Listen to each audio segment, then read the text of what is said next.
Hi, my name is Abdullah Chaudhry, and for my final year project, I've used machine learning to predict stroke. An overview of what I'll be talking about in this presentation.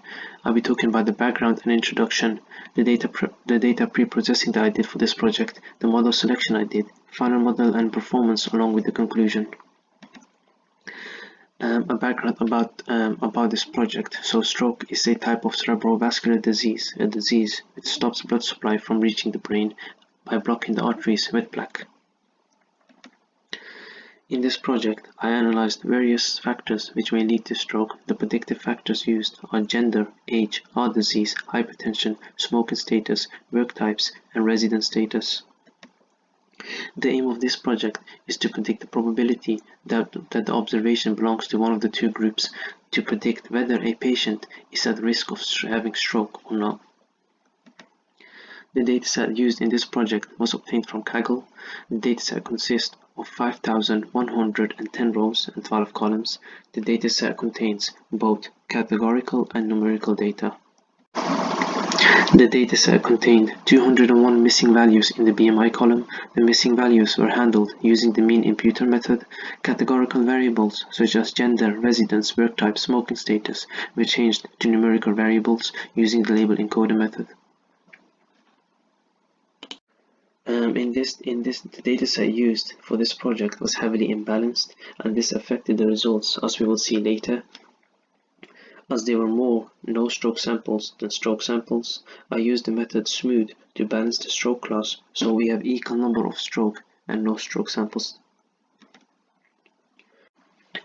I used metrics such as mean cross-validation of 10, ROC curve, F1, recall and precision. The matrix were used to see the success of 4 algorithms at each stage before and after oversampling, before and after tuning hyperparameters. The 4 algorithms I looked at were random forest classifier, decision tree, k-nearest neighbor, and support vector.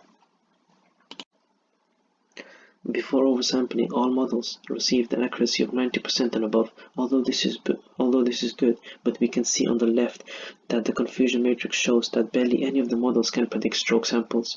So here, accuracy has failed and become an unreliable measure for model comparing and model performance.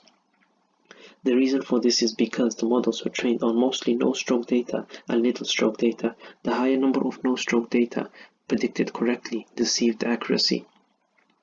And the precision, recall, and F1 show that models cannot predict stroke samples.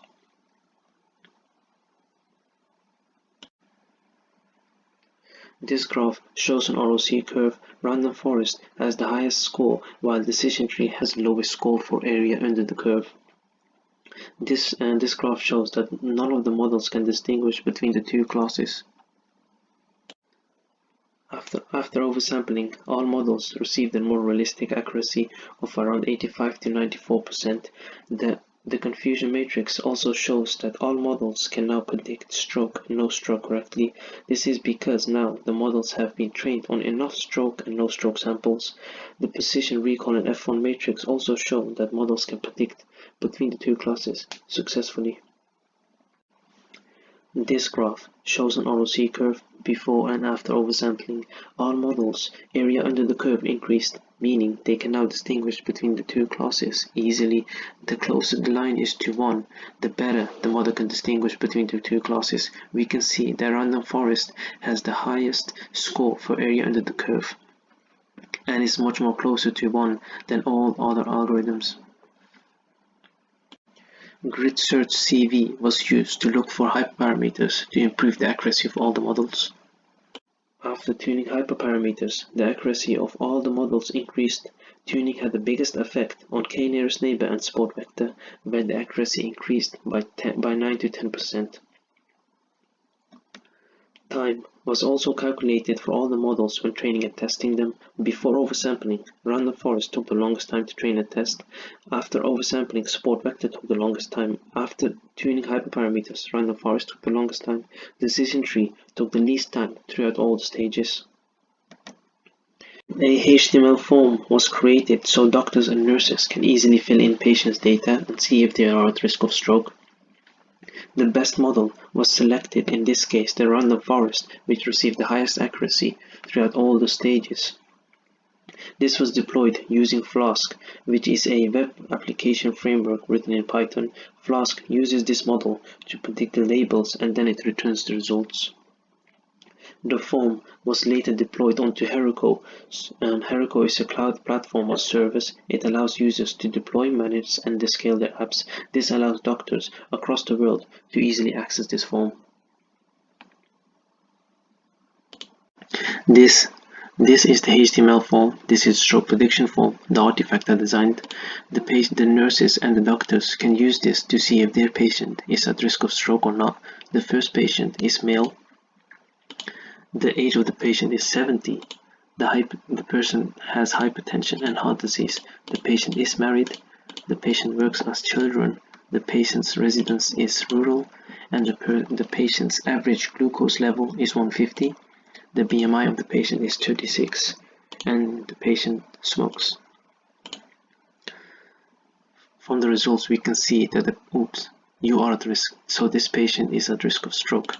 The same way, if we go back and we select the lower age, we say that the patient is 40, the patient does not have hypertension and heart disease, the patient is married, the patient works as self-employed, and we give the patient a lower glucose level of 100 and a lower BMI of 28, which is the mean, and the patient never smokes, we get the result of great. You are not at risk of stroke. This is because the higher the age, the higher the average glucose level, and the higher the BMI, the more at risk the patient is at stroke.